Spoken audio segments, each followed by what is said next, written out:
Estação UEL.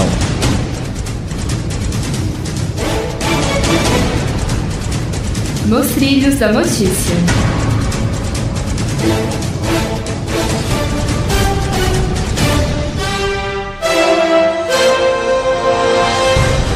Bom dia, Londrina. Hoje é 7 de fevereiro de 2017. Está no ar a 11ª edição do Estação UEL. Vamos conversar ao vivo com a professora Marineide Figueiró, do Departamento de Psicologia da UEL, sobre o tema aborto. Jogos Universitários tem sua 12ª edição, promovendo integração entre os estudantes. Estudantes promovem trabalho para conscientização sobre o desperdício de alimentos na universidade. Diretor do Sesc Cadeião fala sobre a importância do espaço para Londrina. Eu sou Matheus Reginato. Eu sou Matheus Ampieri. Agora são 10 horas e 3 minutos. Cidade. No Brasil, a prática do aborto é considerada crime. Ela só é permitida em 3 situações: no caso de risco de morte para a mulher, estupro ou em caso de anencefalia do feto. Conversamos agora com a professora sênior do Departamento de Psicologia da UEL, Marineide Figueiró, que desenvolveu uma pesquisa para conhecer a realidade das mulheres que passaram pela experiência da interrupção voluntária da gravidez. Bom dia, Marineide. Bom dia, é um prazer estar aqui, agradeço o convite e parabenizo os estudantes do curso de jornalismo por trazerem esse tema para debate. Muito obrigado, nós agradecemos a sua presença aqui. Marineide, eu queria que você falasse um pouco sobre por que esse foi o tema escolhido para a pesquisa. Eu trabalho com educação sexual desde antes do meu mestrado, ou eu diria desde quando eu entrei como professora na UEL, e desenvolvi sempre atividades de formação de educadores para trabalhar esse tema. E eu sempre via que esse tema era muito difícil para todos, para falar, havia muitas dúvidas, muitos tabus em relação a isso, e eu reconheci desde o início que era um tema que precisa ser pensado, precisa ser colocado para reflexão e para debate. Além do mais, me atraiu também o fato deste tema ser muito ligado ao sofrimento humano, por desinformação, por falta de respeito aos direitos humanos, falta de respeito aos direitos reprodutivos. Então, me apaixonei e continuo apaixonando-me a cada leitura, a cada pesquisa que faço. E quais foram os resultados que você conseguiu obter através da pesquisa e quais dificuldades você teve enquanto você realizava ela? A minha pesquisa, eu entrevistei 10 mulheres que fizeram a opção pela interrupção voluntária da gravidez, né? Um nome substituto, um nome sinônimo para aborto é IVG, interrupção voluntária da gravidez. Eu entrevistei 10 mulheres. A maior dificuldade, por incrível que pareça, foi conseguir mulheres que se disponibilizassem a dar entrevista, a contar a sua história. Eu achava que num ano eu fosse conseguir as 10 voluntárias, e seria o suficiente. Contudo, não aconteceu. Eu levei 2 anos e meio para conseguir 10. Isso é uma amostra realmente de como que o tema é tabu, como que as pessoas têm medo de falar a respeito, até porque é crime e correm risco de ser presas. E por que você acha que esse tema é um tabu hoje aqui no Brasil? Olha, é um tabu porque ele está ligado à questão de vida, né? E muito atrelado à questão da religião, que coloca, que decide tudo pela mulher, não dá a ela o direito de autonomia, de poder decidir sobre isso. E é um tabu, eu acredito também, justamente porque não é falado, não é discutido. As universidades, em todos os cursos, poderiam discutir, conversar a respeito. É uma realidade que pode envolver muitas mulheres. Cada pessoa que você conversa, ela sempre conhece uma ou duas que fez aborto ou que pensou, que tentou fazer aborto. Então, assim, o desconhecimento, não falar sobre e aí realmente as regras morais, né, da religião, sobretudo, tornam esse tema complexo. Dentro das mulheres que você entrevistou para o trabalho, existe um perfil entre elas, das que realizaram um aborto? Olha, a idade variou, eu tive mulheres que fez o aborto aos 15 anos e eu tive uma que fez aos 45 anos que fez aborto. Então, assim, todas elas tinham um perfil interessante, assim, tinham interesse, desejo em ser mãe, apenas uma não. Então, assim, havia nelas uma vontade, um desejo de ser mãe e não eram, assim como algumas pessoas pensam, frias, irresponsáveis, não. Pelo contrário, a decisão para todas foi, assim, difícil, foi bem pensada, não foi simples e assim, denota responsabilidade.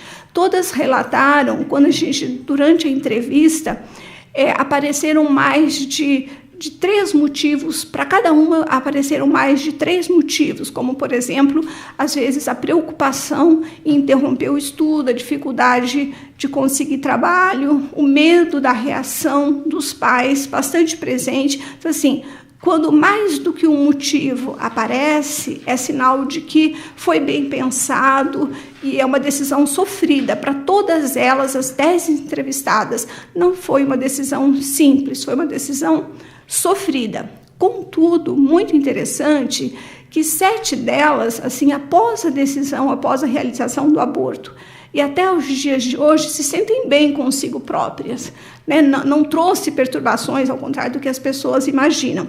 E 3 delas apenas se sentem até hoje um tanto transtornadas. 2 razoavelmente e uma de forma bastante acentuada, e era uma pessoa muito ligada à religião. E essas mulheres, como essas mulheres buscaram informação para conseguir fazer o aborto, de que forma que elas realizaram ele? Olha, aí é uma questão muito interessante. Das 10 mulheres, 3 pagaram para fazerem clínicas clandestinas, pagaram um alto valor, uma delas conseguiu dinheiro emprestado, e depois não conseguiu pagar, mas aí era um tio que arrumou, ele perdoou a dívida. Então, 3 fizeram em clínica com segurança, pagaram alto. 6 usaram Citotec, e uma delas fez uso de chás caseiros, né, que a ciência mostra que não sabe em que medida realmente eles podem ser eficazes para provocar o aborto. Mas o curioso é que das 6 que usaram Citotec, todas compraram de forma clandestina, obviamente, não se vende nas farmácias, né? Compraram em camelódromo, compraram no Paraguai, compraram de vendedor de droga, né? E todas, ao tomar, seguiram a orientação dada por essas pessoas, ou seja, pelo vendedor de droga, pelo rapaz do camelódromo, pela mulher lá da farmácia no Paraguai, e todas usaram dosagens diferentes, variadas, e aí elas correm risco de vida, sim, também por tomar doses erradas. Então, esse é um problema sério. Dentre os direitos reprodutivos da mulher está o direito a ter acesso ao conhecimento científico. E o Citotec é um medicamento que pode facilitar e muito um aborto de uma forma tranquila, se bem dosado e se orientado por um médico. Só que as mulheres não têm direito a esse acesso científico, elas recorrem a ele de maneira clandestina e correndo realmente, como já falei, risco de vida ou então risco de ficar com sequelas. E qual a importância da educação sexual quando se fala no tema aborto? Olha, na educação sexual, o que é primordial para a gente é ensinar os alunos a pensar, ensinar as crianças a pensar, os adolescentes e jovens a pensar, a ver uma questão por vários ângulos e não apenas um. Então, o tema aborto, sobretudo para adolescentes, é interessante que você coloque para pensar, para debater e que ele conheça as diferentes posições que há em relação a esse tema, para que ele possa formar o seu modo de pensar, formar a sua opinião, né? Mas, sem dúvida, quando ele conhece, do ponto de vista científico, as implicações para a vida da mulher de um aborto inseguro, ele, sem dúvida, ele acaba se tornando uma pessoa pró-escolha, né? Que é aquele que defende o direito de escolha da mulher. O aborto é uma questão de saúde pública. Alunos, professores têm que saber disso, é um problema social muito grande que afeta o mundo inteiro. A cada 1 hora, 8 mulheres morrem no mundo vítimas de um aborto clandestino. 8 mulheres por hora, né? É muita coisa. Então, por que é tido como um problema de saúde pública? Justamente por esse alto índice de morte ou de sequelas, e porque ele afeta mais as mulheres pobres e negras, que são as que não conseguem dinheiro para ir numa clínica, embora clandestina, mas que seja relativamente segura. Então, é um problema clandestino, isso afirmado pela ONU, a partir e pela Organização Mundial de Saúde, a partir dos relatórios que recebem de cada país. Marineide, você gostaria de falar mais alguma coisa? Olha, eu acho que assim, é importante que os estudantes universitários tomem conhecimento dos direitos humanos, dos direitos reprodutivos, que hoje nós estamos também no movimento para que ele seja estendido aos homens e não apenas às mulheres, e dos direitos sexuais, né? Os estudantes não conhecem, os profissionais da área de jornalismo, direito, da área da saúde não conhecem. Basta entrar num site para você ver e entender que a nossa vida, o nosso trabalho, tem que estar a serviço da felicidade das pessoas, do bem-estar das pessoas. E outra coisa que eu gostaria de ressaltar é que, assim, as pesquisas mostram que as mulheres que decidiram pelo aborto e conseguiram realizar, elas se sentem com pouquíssimas sequelas psicológicas, a maioria se sente bem, se sente fortalecida pela tomada de decisão, ao contrário das mulheres que desejaram fazer aborto e não conseguiram e foram obrigadas a levar a gestação até o final. Essas, sim, as pesquisas mostram que têm sequelas psicológicas maiores. Então, Marineide, eu queria te agradecer por ter disponibilizado o seu tempo e ter vindo até aqui falar um pouco sobre a sua pesquisa. A gente falou aqui com a professora de Psicologia, do Departamento de Psicologia, Marineide Figueiró. Obrigado, Marineide, pela sua presença aqui. Eu agradeço a oportunidade, parabéns mais uma vez pela coragem de tratar esse tema. Obrigado. Estação UEL. Nos trilhos da notícia. O vereador Rony Alves, do PTB, protocolou na tarde desta segunda-feira, dia 6 de fevereiro, o projeto de lei que regulamenta o transporte individual privado de passageiros por compartilhamento de veículos em aplicativos. De acordo com o vereador, o projeto oficializa o uso desses aplicativos em Londrina e cria obrigações para a utilização deles na cidade. O advogado do Uber em Londrina, Eduardo Caldeira, falou nessa semana que os motoristas do aplicativo estavam esperando por esse projeto e concordaram com os termos presentes, que regulamentam o serviço.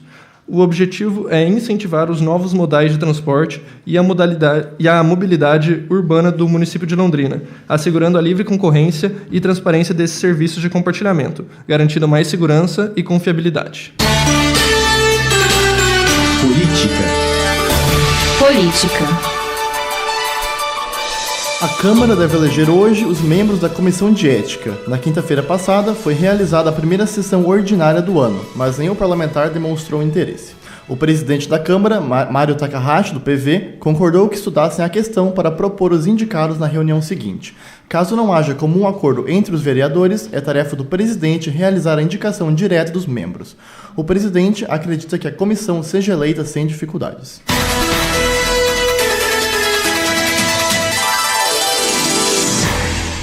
A Procuradoria Jurídica da Câmara Municipal de Londrina já concluiu sua decisão sobre as representações contra o vereador Boca Aberta, do PR. Nos dias 5 e 12 de janeiro, o vereador filmou servidores e pacientes na UPA do Jardim do Sol. Segundo o Boca Aberta, a intenção era diminuir a ausência de médicos escalados para plantões. Ele é acusado de possível abuso de autoridade. Uma das reclamações foi feita por entidades representativas dos médicos e a outra por uma médica que atua na cidade. Se a decisão da Procuradoria for favorável, as denúncias vão ser encaminhadas para a Comissão de Ética.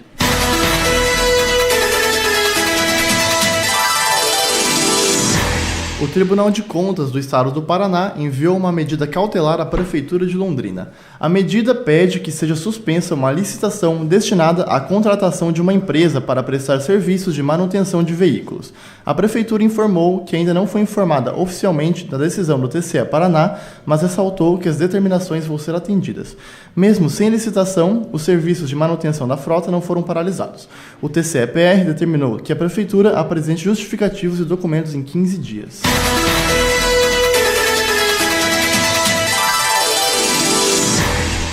O prefeito Marcelo Bellinati, do PP, anunciou um pacote de contenção de gastos e incentivo de arrecadação para reduzir o déficit de 120 milhões calculado pela atual administração para o orçamento de 2017. Bellinati admite que essas medidas iniciais não vão ser suficientes para suprir nem metade do rombo. Entram na lista de corte as despesas com viagens, diárias, estadias, cargos comissionados e funções gratificadas. Gastos com energia elétrica, água, telefone e o passe livre também vão ser revisados. As medidas ainda prevêem a proibição da realização de concursos públicos e contratação de servidores, exceto para a reposição de profissionais da saúde e educação.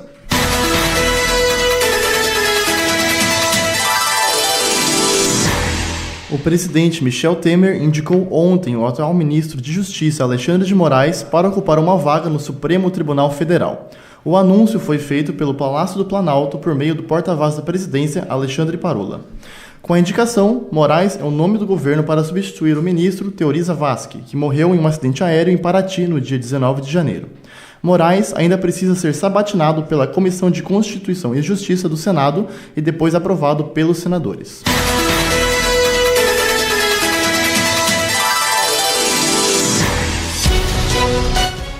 A ex-primeira-dama Marisa Letícia morreu na última sexta-feira, depois de 10 dias internada no Hospital Sírio-Libanês. No último dia 24, ela sofreu um acidente vascular cerebral hemorrágico. A ex-primeira-dama foi velada no anfiteatro do Sindicato dos Metalúrgicos de São Bernardo do Campo. O velório foi aberto ao público e contou com a presença de políticos como a ex-presidente Dilma, o vereador Eduardo Suplicy, entre outros.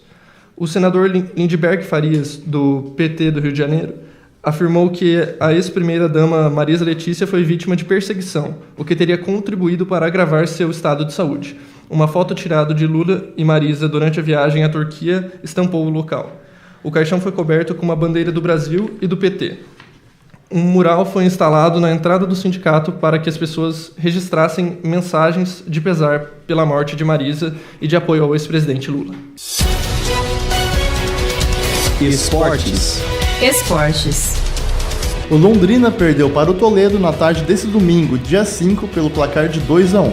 O jogo aconteceu no estádio 14 de dezembro, em Toledo.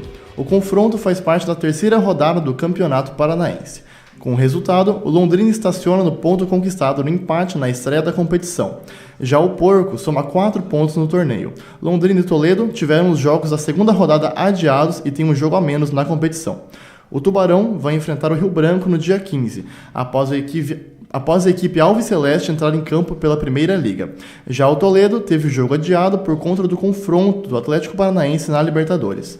Na quarta-feira, dia 8, o Londrina vai entrar em campo para encarar o Gurupi, em Tocantins, pela Copa do Brasil, às 9h30 da noite. Pelo estadual, o Tubarão vai jogar contra o PSTC, no Estádio do Café, no dia 12, às 5 horas da tarde.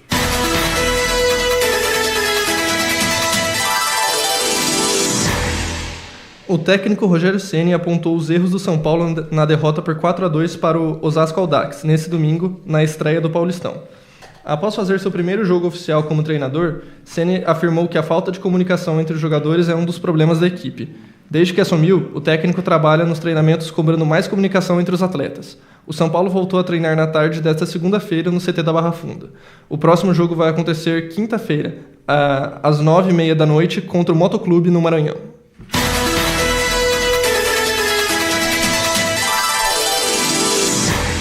Com sete participações no Super Bowl, a final do futebol americano nos Estados Unidos, Tom Brady entrou para a história ao conquistar o 5º título e levar a equipe para uma virada na noite desse domingo, em Houston. O New England Patriots estava perdendo por 28-3 para o Atlanta Falcons. Tom Brady armou as jogadas para chegar ao empate no tempo normal. Na prorrogação, Brad fez a diferença e decretou a vitória dos Patriots por 34-28. Fora do campo, havia preocupação de protestos contra o governo Trump, o que não ocorreu. No intervalo da partida, a cantora Lady Gaga promoveu um show em um palco montado no gramado.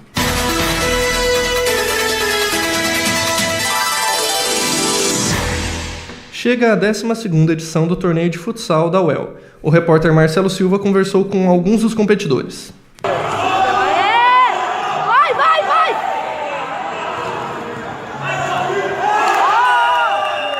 A Copa UEL é um torneio de futsal conhecido por permitir a integração entre estudantes de todos os cursos da universidade.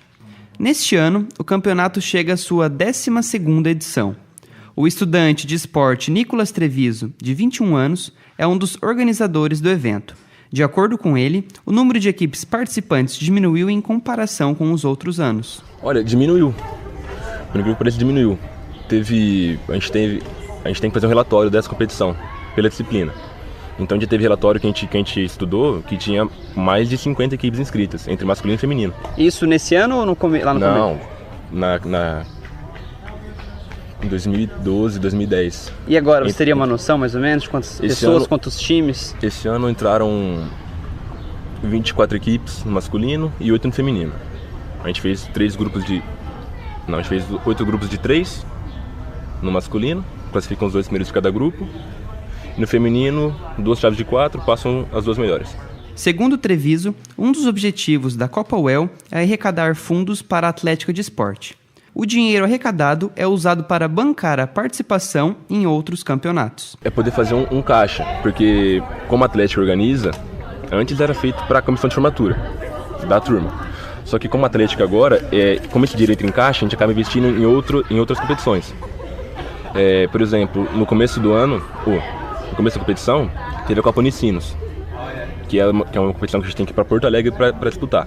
Só que a UEL falou, a gente não tem como pagar a diária do motorista e nem gasolina. Então a Atlética teve que pegar esse dinheiro da inscrição da Copa UEL para poder investir nessa Copa Unicinos. Só que antes disso a gente estava com toda a premiação comprada já, não ia comprometer nenhuma parte da competição. O estudante de História Marcos Vinícius Paladino, de 20 anos, participa da Copa UEL desde 2014, quando entrou na universidade. Desde 2014, quando eu entrei, porque assim, quando você entra tem aquela competição que é a principal, que é dos calouros do UEL, né? Aí só pode calouro, na real. Aí a Copa UEL, ela é aberta, assim, para qualquer time que forme, que monte uma equipe e que seja dentro da comunidade da UEL. Então tem que ser aluno. Na hora dos jogos, você apresenta sua carteirinha, tal, seu número de matrícula. Se estiver vencida, você não consegue jogar, você tem que ir com um protocolo e tal. E aí você pode montar qualquer equipe. Então, por exemplo, aí pega alguém lá lá do CCB, alguém lá do CTU, você monta seu time. Não é fechado para, um centro ou Atlética, sabe? São equipes. Para quem tiver interesse em acompanhar o torneio, os jogos acontecem no ginásio do Centro de Educação Física e Esporte, o CEF. As quartas de finais ainda não têm data certa, mas estão previstas para daqui a 2 semanas. Marcelo Silva, para o Estação UEL. Agora são 10 horas e 26 minutos. A mínima na madrugada de hoje foi de 23 graus e a máxima prevista para hoje à tarde é 34 graus. Sol e aumento de nuvem de manhã, pancadas de chuva à tarde e à noite. A previsão é da agência Clima Tempo. Campus. Conscientização com arte. Estudantes de design gráfico produzem tirinhas para o restaurante universitário. O repórter Matheus Camargo traz mais informações. Em média, o restaurante universitário serve 4.000 refeições por dia na UEL. Foram mais de 740 mil porções servidas no ano de 2016 e, consequentemente, muito desperdício por parte de alunos e servidores. A administração do RU afirma que a quantidade de comida jogada fora se deve à mudança feita após a reforma do local. As atuais bandejas são maiores que os pratos e os alunos se servem em maior quantidade. Quando já estão satisfeitos, os clientes do restaurante deixam a comida no prato e o alimento acaba eliminado. Percebendo o grande número de comida perdida, o RU, em parceria com o SEBEC, propôs ao Departamento de Design Gráfico que produzissem tirinhas animadas de conscientização. Um dos professores responsáveis pela produção das tiras foi Marcelo Andreu. Ele explicou como a ideia pode atingir o público-alvo, que são as pessoas que frequentam o restaurante universitário. Ele também comentou sobre a produção e sobre as dificuldades de organizar os grupos de alunos. Então a ideia foi justamente ampliar o público-alvo mesmo, né? Então você ter essa forma de atrair atenção, de ter alguma coisa um pouco mais divertida, né? Quanto à produção, a gente tentou utilizar tudo que os alunos já tinham feito, né, em termos de quadrinhos e colocar ferramentas mesmo de computação gráfica que eles pudessem aproveitar do trabalho já criado, já montado, colocar esses pequenos movimentos, né? Andreu deixou claro que todos os grupos de alunos tiveram suas liberdades de criação respeitadas. Nenhum professor interferiu diretamente nas produções. As únicas intervenções eram com dicas aos estudantes para que arrumassem coisas específicas. O projeto foi praticamente todo feito pelo segundo ano de design gráfico da UEL. O aluno ele tem a sua tira, tem o seu desenho, sua narrativa. Então tem algumas coisas que elas já estão ali. Às vezes naquele momento a pessoa está bastante focada, né, bastante concentrada naquilo que ela está fazendo. Algumas opções não ficam tão visíveis, né? Então o trabalho nosso mesmo de professor é mais sugerir, né?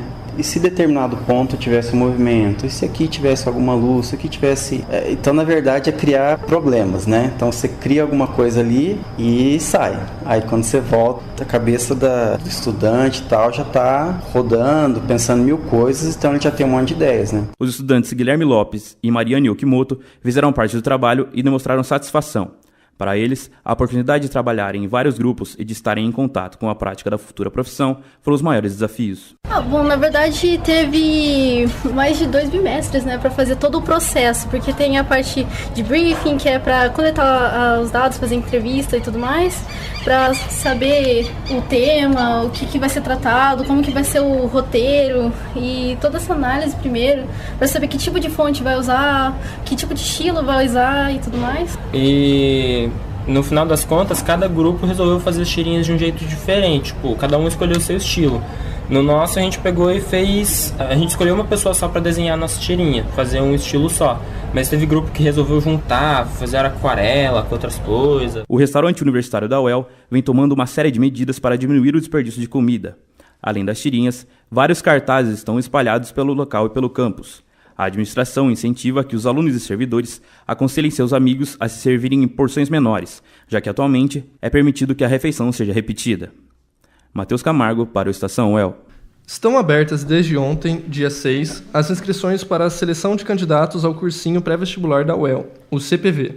As inscrições vão até o dia 3 de março e podem ser realizadas exclusivamente via internet, no endereço www.uel.br/cbec. Neste ano, vão ser ofertadas 250 vagas para o período noturno e 200 vagas para o vespertino. O cursinho é gratuito. Os interessados devem entregar o formulário de inscrição e documentos exigidos na Secretaria de Serviço de Bem-Estar à Comunidade, a SEBEC. O processo de seleção é realizado pela própria SEBEC e pela Pró-Reitoria de Extensão, a PROEX. Além da análise socioeconômica, o interessado deve realizar uma prova de conhecimentos gerais.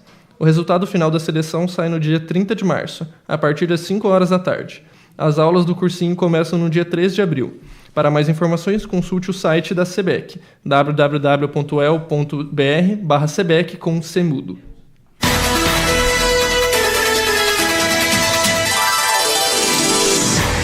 A Universidade Estadual de Londrina recebeu quase 14 mil inscrições pelo Sistema de Seleção Unificado, o SISU. Ao todo, foram ofertadas 600 vagas em mais de 40 cursos de graduação. Todas as vagas foram preenchidas. O SISU é o sistema que oferece vagas em instituições públicas de ensino superior a candidatos participantes do Enem. Os classificados pelo SISU devem fazer a pré-matrícula até hoje, dia 7, no site do Portal do Estudante, www.uel.br/Portal do Estudante. A postagem da documentação à Pró-Reitoria de Graduação, a Prograde, deve ser feita até o dia 8, quarta-feira. Anote aí o endereço para a postagem. É a rodovia Celso Garcia City, PR 445, Campus Universitário, quilômetro 380, sob o CEP 86 057 970. Cultura. A organização da Expo Londrina divulgou as atrações para os shows da edição deste ano. O evento começa no dia 30 de março com os shows da dupla Henrique e Juliano e do DJ Alok. Também estão confirmadas as apresentações de Henrique e Juliano, Pedro Paulo e Alex, Gustavo Mioto, Amado Batista, Jorge Mateus, Marília Mendonça, Gustavo Lima e Maiara e Maraísa. O rodeio vai fechar a Expo Londrina 2017 nos dias 7, 8 e 9 de abril. As vendas começaram ontem, dia 6. As entradas custam R$ 25,00 para quem comprar antecipadamente.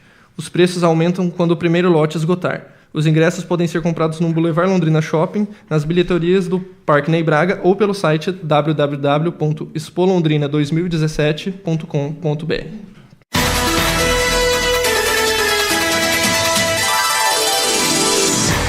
A organização do Londrix, Festival Literário de Londrina, começou uma campanha de financiamento coletivo na internet para realizar a 13ª edição do evento.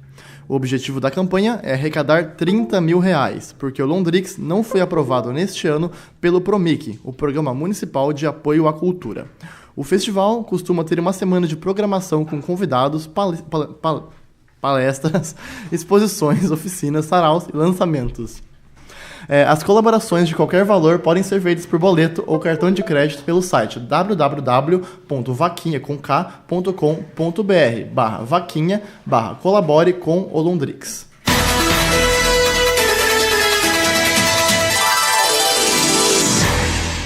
Uma exposição com o tema Desconstruação está sendo exibida no Centro Cultural do Boulevard Londrina Shopping. São 15 telas do grafiteiro Eduardo Diniz, conhecido como Napa, apresentando vários estilos e técnicas do grafite. Além de grafiteiro, Napa também é educador, artista plástico e tatuador. A exposição pode ser vista até o dia 31 de março. O Shopping Boulevard fica aberto de segunda a sábado, das 10 às 22 horas, e aos domingos, das 14 às 20 horas. A entrada é gratuita.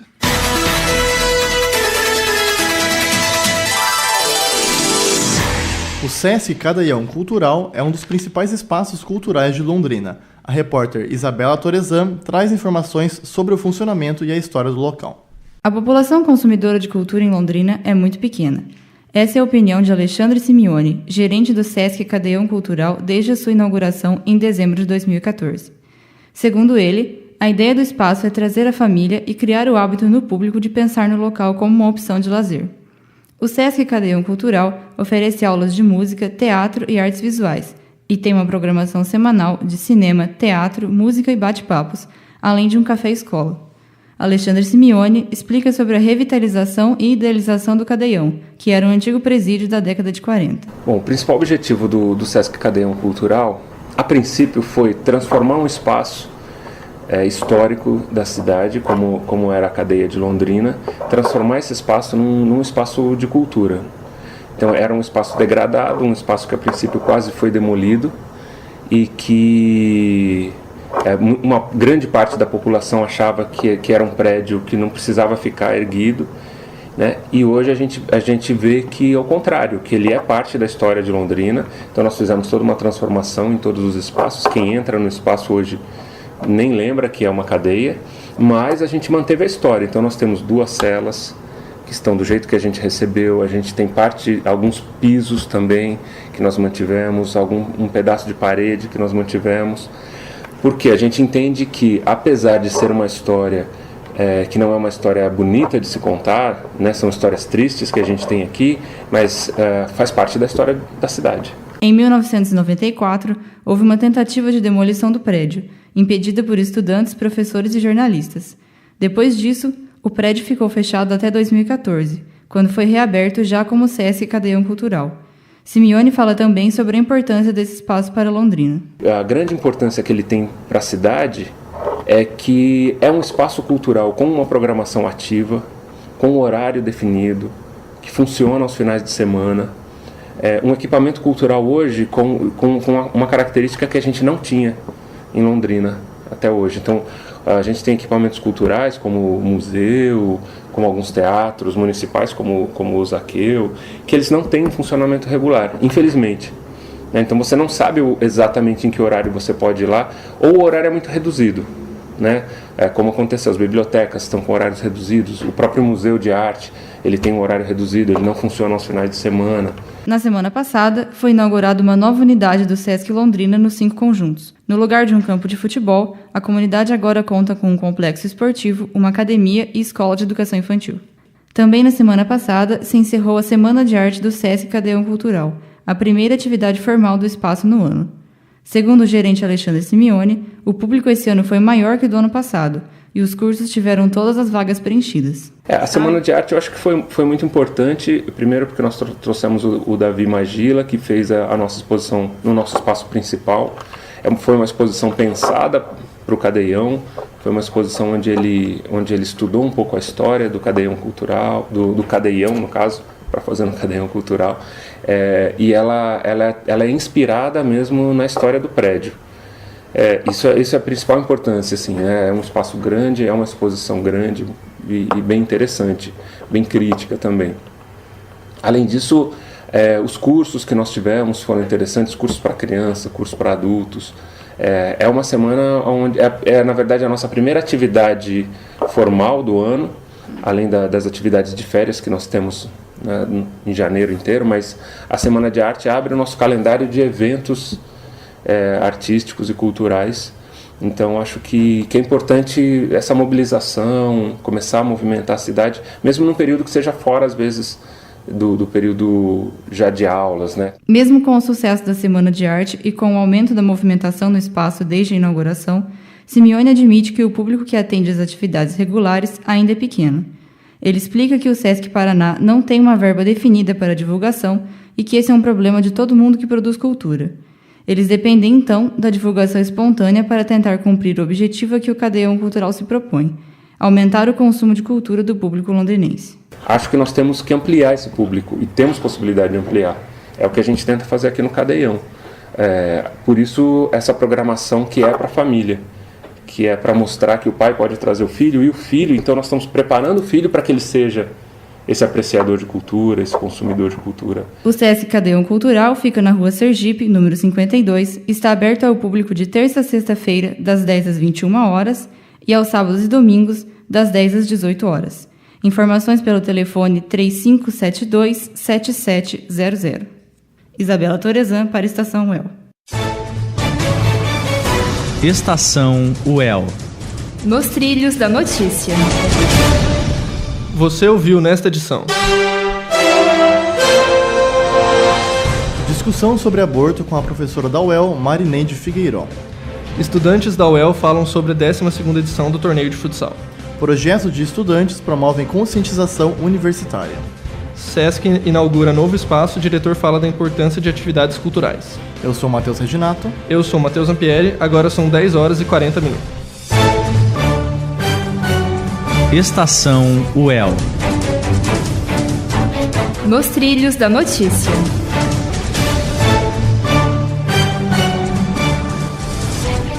Este programa foi produzido pelos alunos do 2º ano de jornalismo matutino da Universidade Estadual de Londrina. Equipe de pauta: Bárbara Borowski, Carolina Varoni, César Henrique, Lucas Ribeiro e Matheus Ampieri. Equipe de reportagem: Ana Luísa Moretti, Bruno Nomura, Isabela Torezan, Marcelo Silva, Matheus Camargo e Matheus Reginato. Equipe de edição: Ana Carla Dias, Fernando Buchhorn, Heloísa Keiko, João Renato Ferreira, Mariana Sanches e Matheus Rosa.